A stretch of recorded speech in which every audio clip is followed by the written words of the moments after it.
Hello, this is Scott Jentz. Welcome to Sandbox Stories.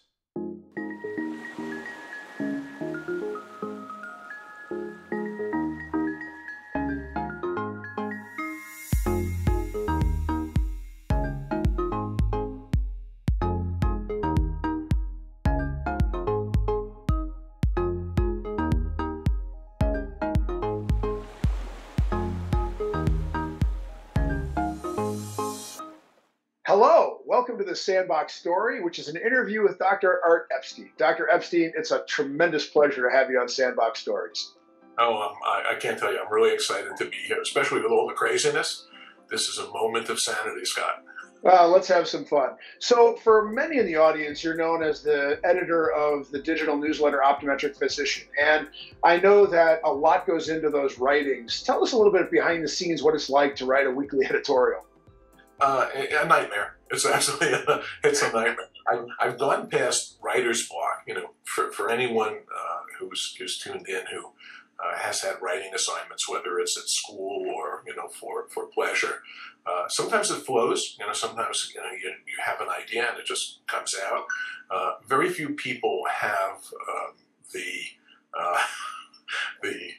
sort of Damocles over their head every week.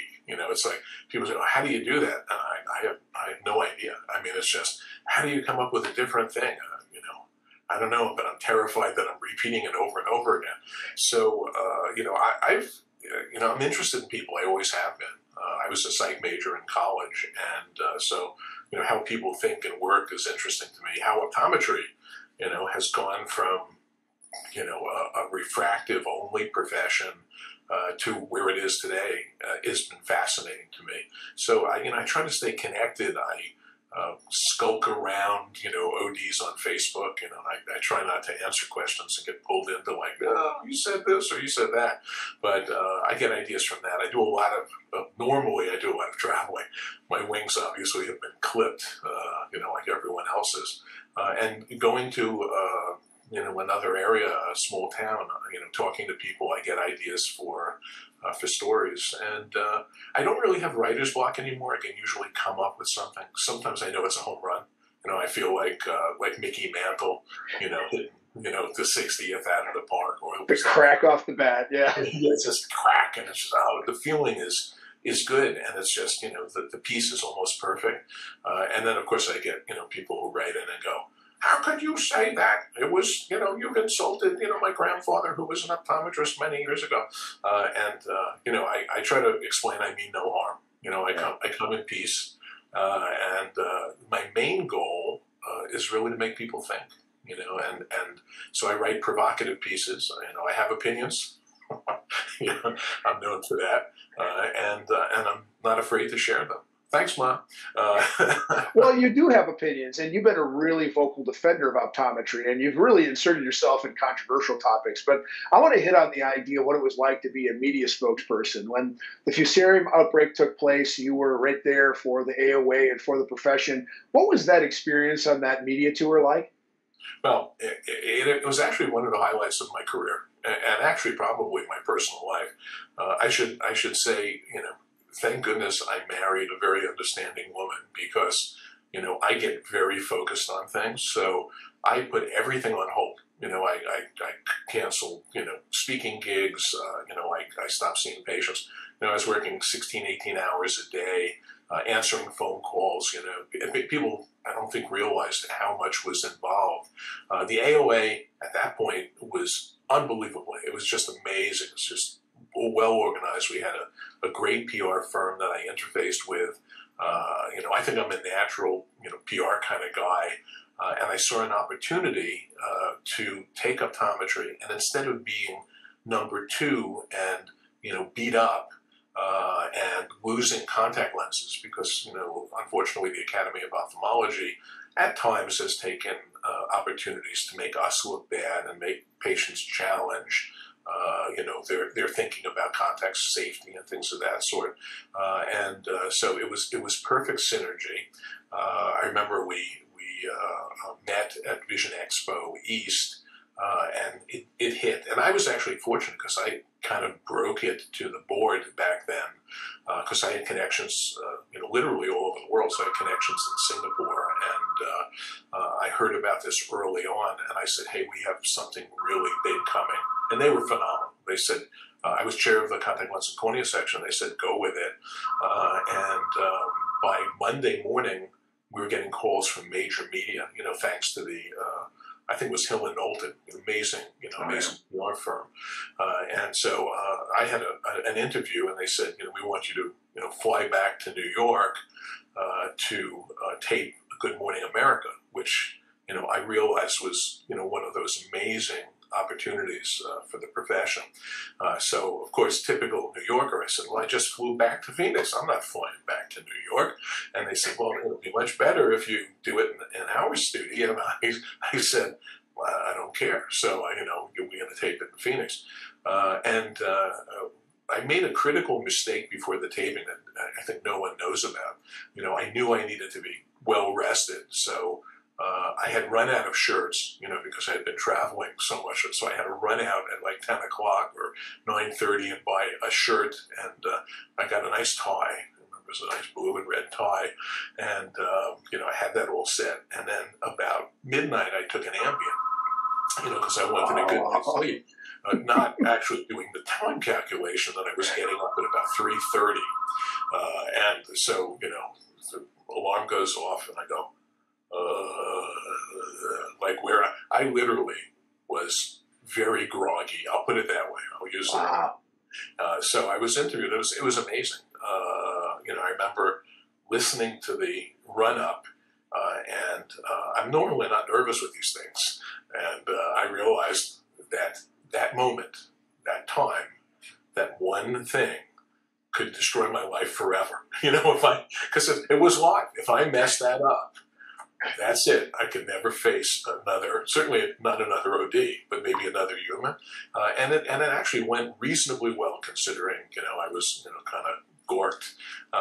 In fact, it went very well considering I was gorked. Got the message across, and probably the greatest moment was when Jim Saviola called, who was at the FDA at the time, and he said, I have to tell you, you guys are unbelievable. The AOA is so far ahead of any other organization. And the great thing is that literally changed how optometry was viewed.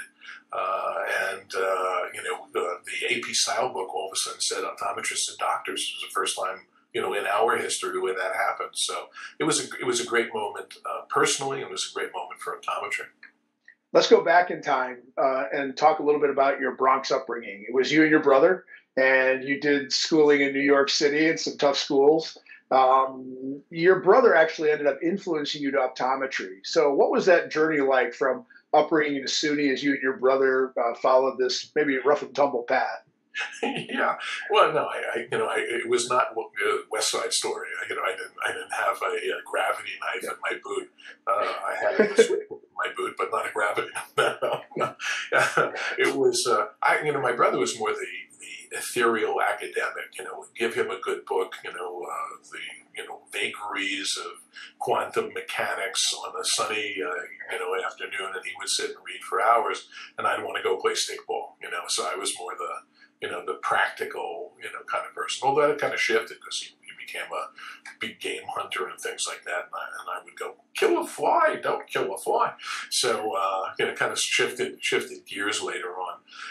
It was actually funny. I was interested in engineering. In fact, I think like an engineer. I approach things very structurally. In fact, my, dry eye focus, I tell patients, I approach this as an engineering problem to a large extent. All my friends were engineers. I was, into ham radio. I had headphones on, and I was Morse code, and total geek, fascinated by technology back then. Suddenly I became much more interested in people and how people functioned and worked. I read every book on psychology I could find. I was an expert on Freud. Decided I was going to go get a career in psychology. That was my major in college initially, and again, this was the 70s where everyone was a little wonky, and I realized that based on the friends I had at college, if I had to deal with their problems, I would probably end up jumping off the Brooklyn Bridge, by the time I was, 30. And so that kind of led me to experimental psychology, and then that led me to neuropsychology. And so my plans were in my senior year to eventually get into a PhD program in neuropsychology.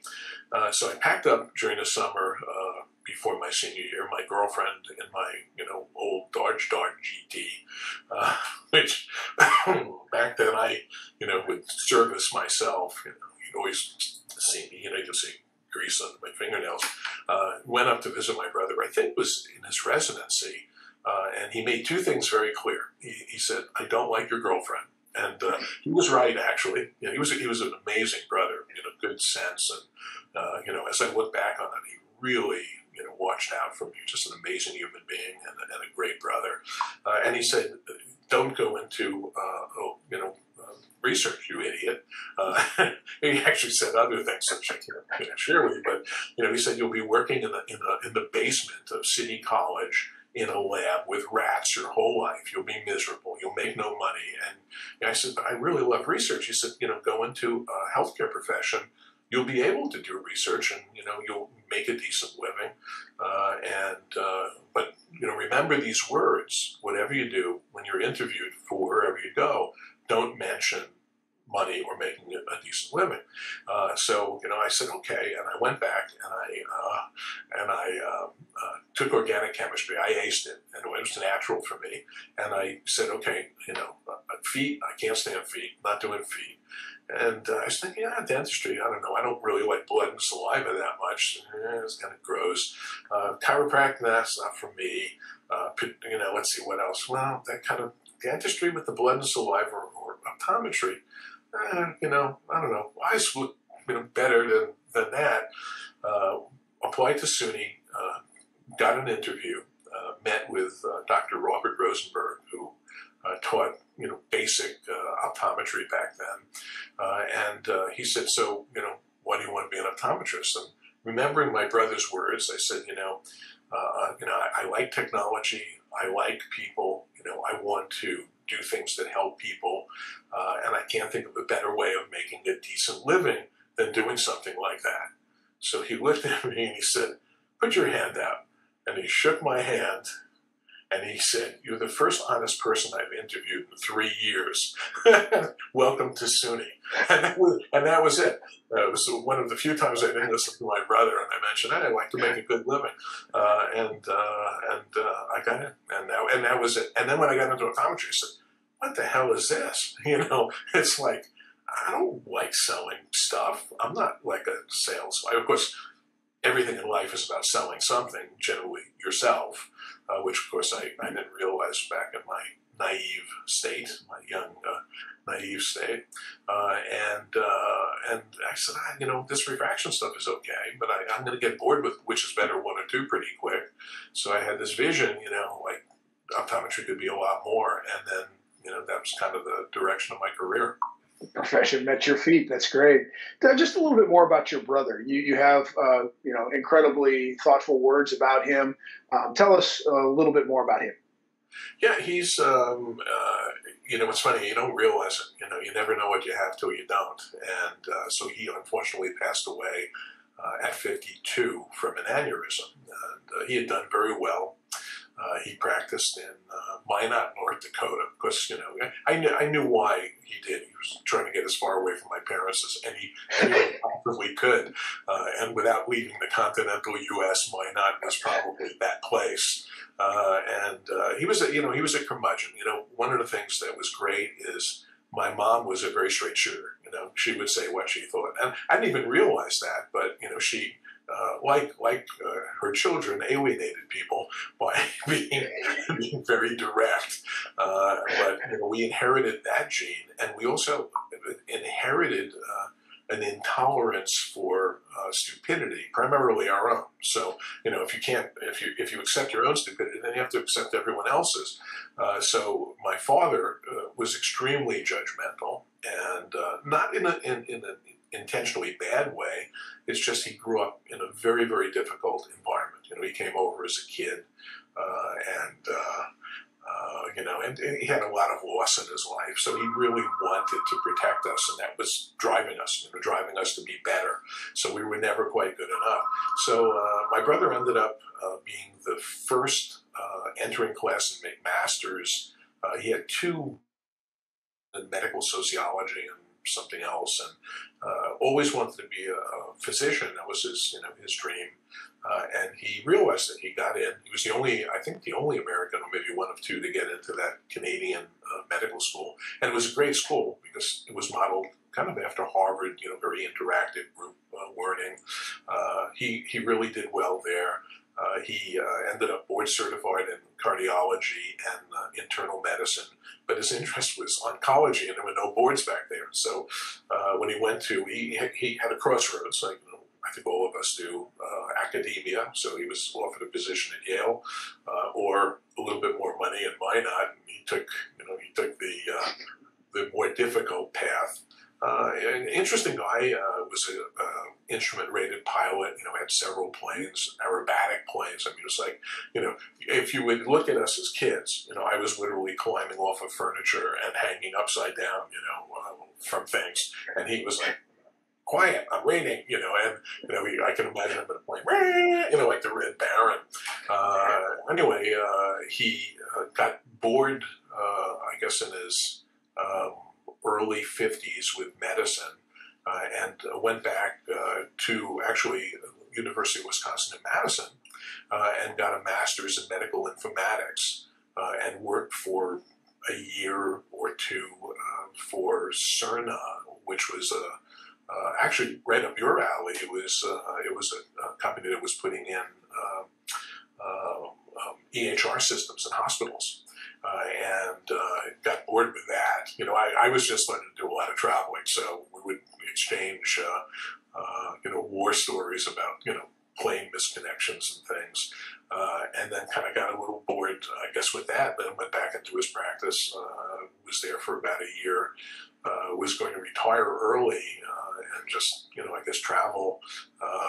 Had a nice steak dinner, went upstairs. My sister-in-law heard a crash, and that was kind of the end. That was a major shock for me, a major trauma. I had just lost my mom, or we had just lost our mom a few months earlier, so it was a tough time. Sorry to hear that. So now I want to talk about your parents. Really interesting story. Your dad came to the U.S. from Europe, and your dad served in World War II, and then your parents got married, and your dad's family had an impact of the Holocaust. Can you give us a sense of that? Yeah, it's funny. This is something that I really didn't fully understand, and I think a lot of people didn't understand it. Not just folks who were peripheral to it. I think certainly my generation and later knew there was a Holocaust, knew there was World War II, but it was more historical than real.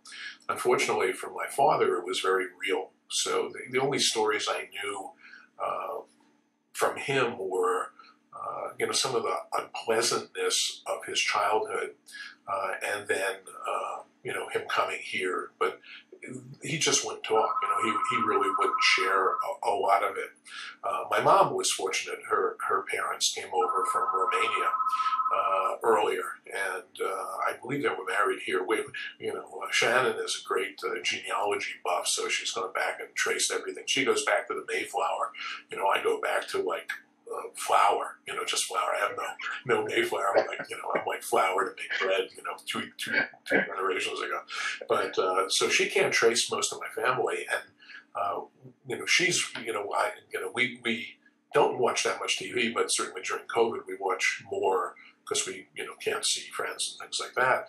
So we've seen a lot of genealogy shows, and I've got to see things up close that I didn't know. So I know I'm named after my father's favorite brother, and I would assume he had a similar role to my brother, the protector. And he had a family with several kids. I knew they were all killed during the Holocaust, but I didn't really feel it in a sense. I mean, I know he was kind of filled with sadness, and I knew it had changed him as I got older, because we all have losses as we get older, and takes a piece of us each time. So anyway, I was watching one of the shows, and Phoebe from Friends was on, and oddly, it turns out that her family comes from the same town that my father grew up in. And I found out what happened to his family. They were led to a big pit dug outside of town. They were shot and thrown into the pit, just a massacre.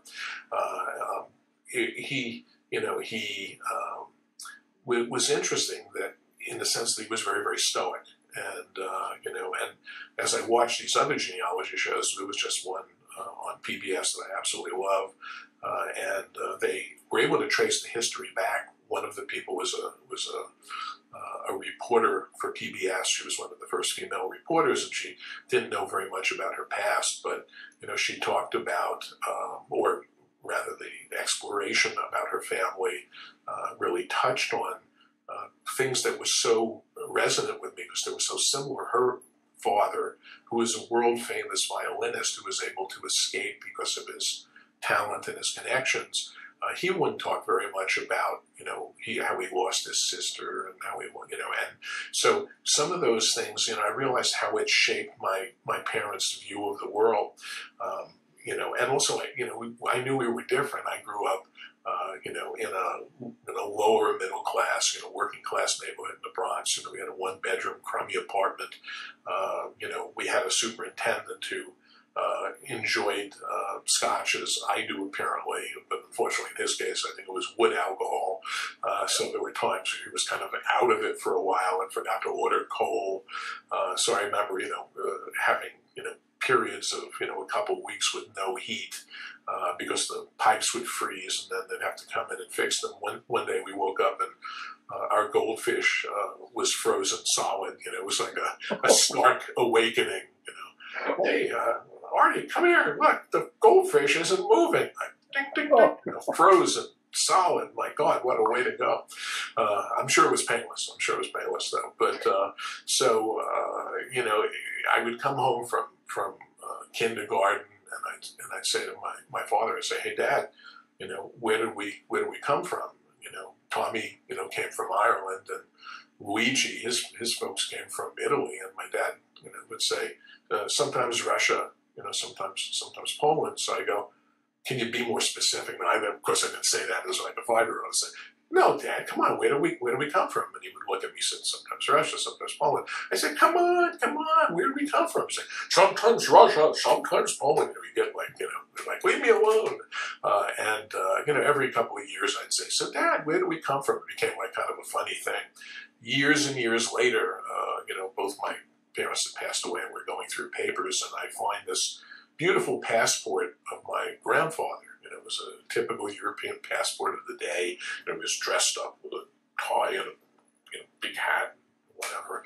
And it says country of origin. It says sometimes Russia, sometimes Poland.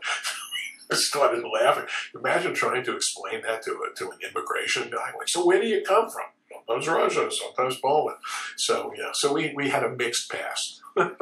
Interesting. Now, on the other side, you've been really fortunate to be in practice with your wife, and you speak really highly of her. What on this journey of life, what brings you guys the most joy? It's funny. I'm the luckiest guy in the world. I really am, because some people never find love, and sometimes they find love, and it's really not a good thing for them. People do crazy things for love. It was actually kind of interesting. My career had taken a lot of different twists and turns, and one of those turns was a lot of traveling. I was doing a lot of education all over the world. So I was speaking in, all over Asia, and it took its toll on my first marriage. And I think I got married too young, if I could do it over again, I would not have gotten married that young, and probably wouldn't have married the person I married. And if I would have advised her not to marry me, because we were two ships in the night. We docked. It was great, but we were just not of a similar mindset. We still talk. We're still friends. It's not that kind of thing, but it wasn't it wasn't what it could have been. Anyway, I ended up divorced and ended up traveling, and I was invited to speak in Sedona.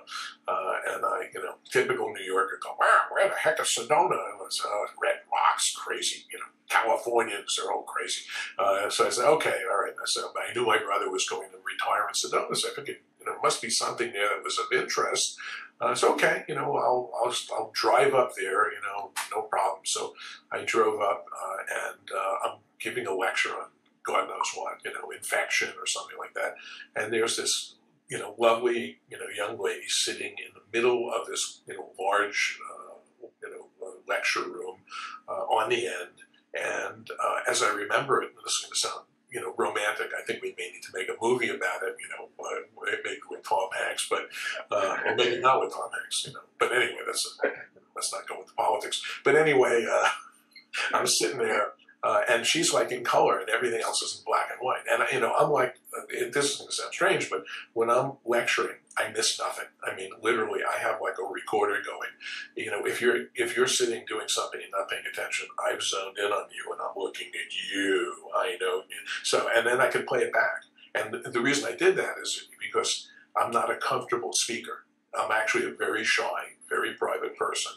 I know, sounds crazy. Saying, "Oh yeah, that's you, dude." I am. I really am. So I go into a different place. I literally transform into, a rector man.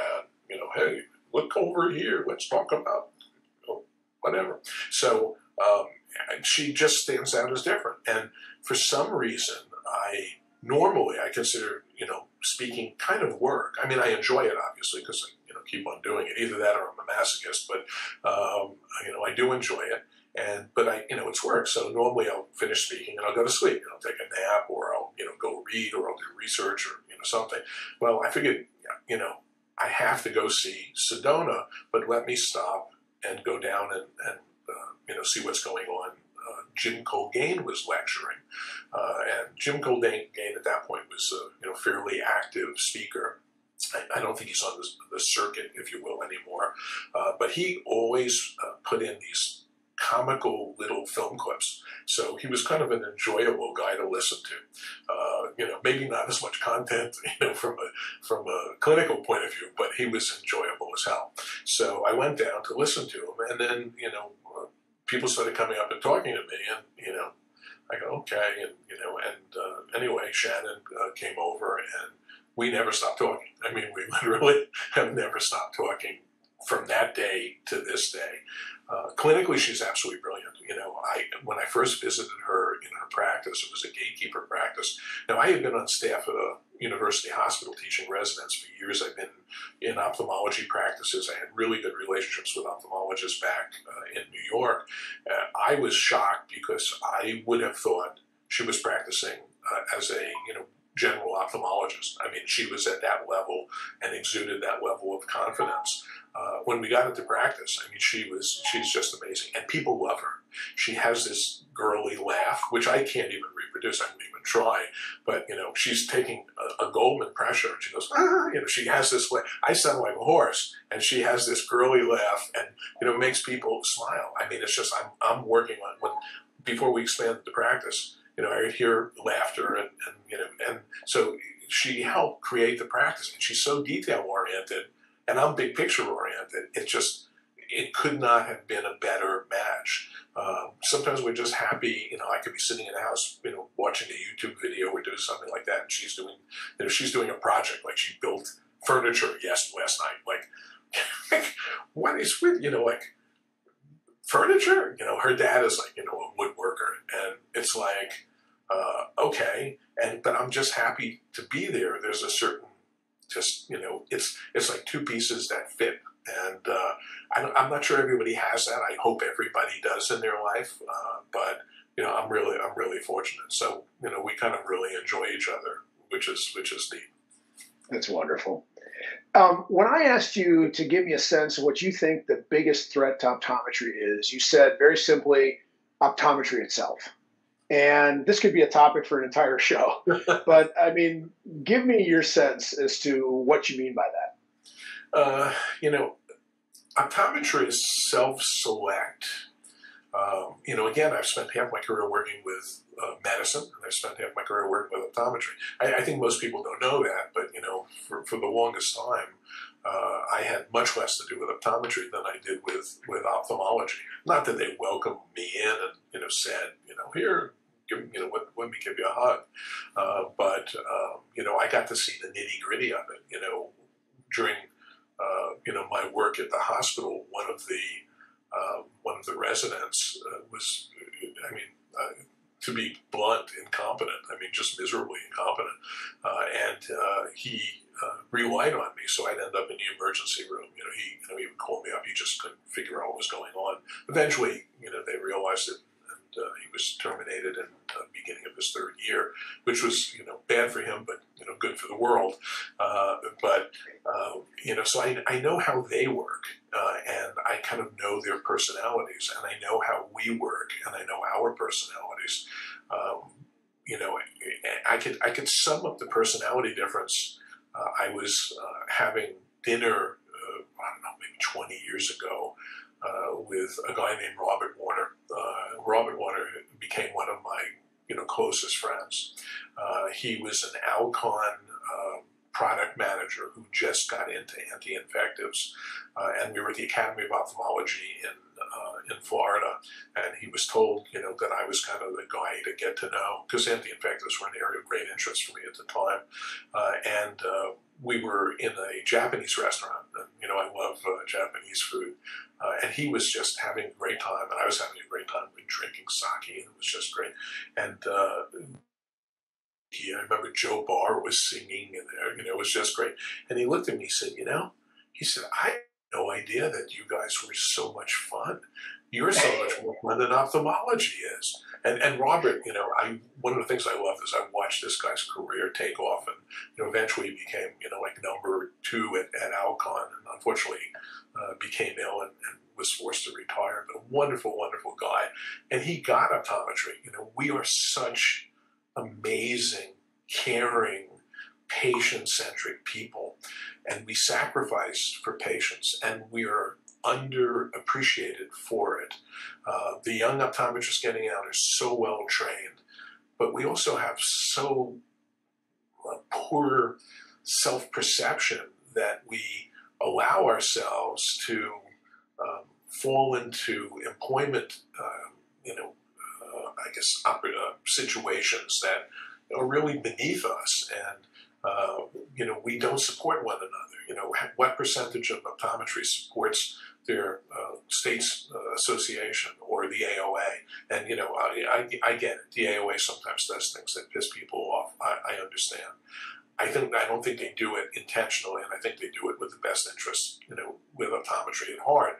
And yes, we could talk about, how frustrated I was with their inability, their tone deafness at listening to dissenting opinion, and their desire to quash it. Apparently, they knew how politics was going to go in 2020, so they just were testing it out early. Like, let's see if we can squash dissenting opinion, and that goes right or left. So don't brand me one or the other. But we really, instead of looking at ourselves and saying, boy, we're really wonderful. Look how far we've come. In 50 years, we've gone from, almost the back of a wagon in the West, or the back of a jewelry store in the East, putting on frames and fitting frames, to saving people's lives. I can't tell you how many times we've literally saved people's lives in this practice. And we use technology to do it, and we've invested in it. But so many optometrists say, oh, I don't know, I don't think I really want to have my own practice. I'm going to just work in a commercial place to pay off my student loans. You are selling yourself so short, and there's so much out there that we can do. Optometry needs to really develop a little bit of backbone and a little bit of self-respect. And, for me, it's been an amazing profession. It's let me do, everything I wanted to do. I wanted to write, I write. I wanted to travel, I travel. I wanted to educate and empower, I educate and empower. You can literally do anything that you want. So optometry needs to support optometry. I think that's the key. So you talked about being a ham radio operator, and then even more interesting to that is you're a collector of a very interesting piece of hygiene equipment. I want to hear more about that. Oh, yeah, I actually, they would have a TV show about me. Hoarders, technical hoarders, well, wacky, eclectic stuff. So, and I'm always looking for something, and it goes back, I've gone back and being well, I hear shuffling. It's amazing. I think we have big rats here or something. But, we didn't have a lot when I was a kid, so I didn't, I had to, negotiate for toys. Dad, I wanted to, so, now we're kind of making up for it by, trying to, I like, weird stuff. So one of the things I have is a Morse code key collection. I like, man is like amazingly inventive.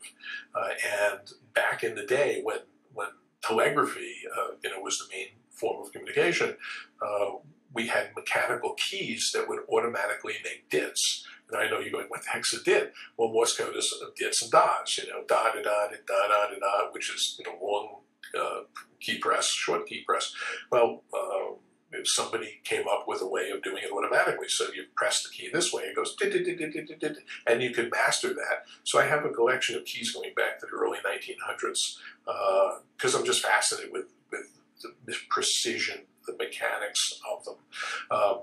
Lately I've, I was always let me just shave really quick and get the hell out of here. I never, Shannon would say, oh, let me moisturize your face. I go, wow, I don't need my face moisturized. So anyway, I'm looking on YouTube for something else, and I see this thing on wet shaving, and I go, oh, that looks kind of interesting. Little did I know it would lead to like 100 safety razors. Now I have a collection, and I'm fascinated by the Gillette razors of the 1960s, because it kind of goes back to, my dad, again, it goes back to your history, and I'd see my dad shaving and go, oh, and I walk around with, like a piece of paper on his face, because he had a little cut. So, I kind of enjoy wet shaving, go through the ritual, I soap up the thing, and, I don't sing, I wouldn't do that to Shannon or the neighbors, but, I'm soaping it up, and they're, That's super interesting. So that's kind of, I got, all kinds of other stuff. I've, like folding knife collection and things like that, just wacky stuff. And you traveled so much, in apart for work and speaking. You flew over 5 million miles. You said it's really different being grounded. Is this telling us something about how we're going to move around in the future? Any thoughts about that? Yes, and again, we do things because we've always done them, and we don't think very much about it. Like, oh, okay, I just do this, I do that. I love traveling. It terrified me at first, and in fact, I was not a happy flyer. I was a happy flyer when I had a Xanax in me, followed by a couple of scotches. Then I became a very happy flyer. But I'm at the point now where, the plane is literally upside down. People are screaming, and I'm going, come on, quiet down. I'm trying to work. It's like I'm completely nonplussed by turbulence or anything like that. Remind me, I have some good turbulence stories for the next one. but the best thing about traveling is, the people and the experiences, and that you can't replace virtually, unfortunately. Now, the great thing is I have friends, so the Australians just asked me to do a double series of dry eye master classes, which is just wonderful. I get to kind of, share my knowledge and connect with people that I've made, created relationships with in the past. But one of the things that I've learned is that the world has changed dramatically. COVID was just an inflection point where we had a moment to realize it. The relationships that we have, like, for example, this. You and I have known each other for a long time, and I've had a lot of respect for you. I've never been able to say, Scott, I have a lot of respect for you because, I know what you've done, and it's like amazing. And I know what you contributed to the profession, and you didn't have to, so now I have an opportunity to say that, and say, hey, you're really a cool guy, and thanks for all you've done. My friends, the people that I know, I've been able to connect with virtually in ways that I might not have had time to do because they're so busy traveling. And, how much time do you spend on a plane to get to a place to do what you really need to do? And again, it goes back to what you asked before, how's optometry its own worst enemy? We need to recognize that virtual education is as powerful, if not more powerful, than conventional in-person education. Not that in-person education is bad, and we'll have to come up with ways of funding our state associations and our national associations outside of holding people hostage to in-person education. But don't dismiss the value of someone sitting, watching at their leisure, not having to waste time traveling in a world that's increasingly busy, increasingly complex. And in terms of, the connections and the relationships, sometimes they're actually stronger. So not only have I reconnected with family and friends that I haven't had time to connect with before, but I've actually made new relationships that are stronger. And in terms of education, I did a dry eye master class that I think had 2,000 people showing up. So imagine instead of going to an auditorium, hot, sweaty, whatever, and reaching maybe, if I'm lucky, 300 people, 250, 400 people, 2,000 people of their own volition sat there. And we had 2 hours of CE and an hour in the first one of non-CE. And I think, 1,500, 1,600 stayed for the non-CE because that was where I could actually talk about specific things. So, we do want that education, and we're responsible enough to do it in the right way. So maybe we need to stop and say, okay, what did COVID do that we can use for the better? It can't all be bad. I mean, it shouldn't all be bad. So let's make it, something that makes us better. And as much as we've talked about all of this, optometry's future is really bright. Yeah. You get the closing comment on that. Well, yes. Optometry, it's so funny. I remember as a resident, I got a copy of a newsletter called the PEN, Physicians Education Network, and I think it came out of Pennsylvania. And it was disheartening. It was disheartening because they had their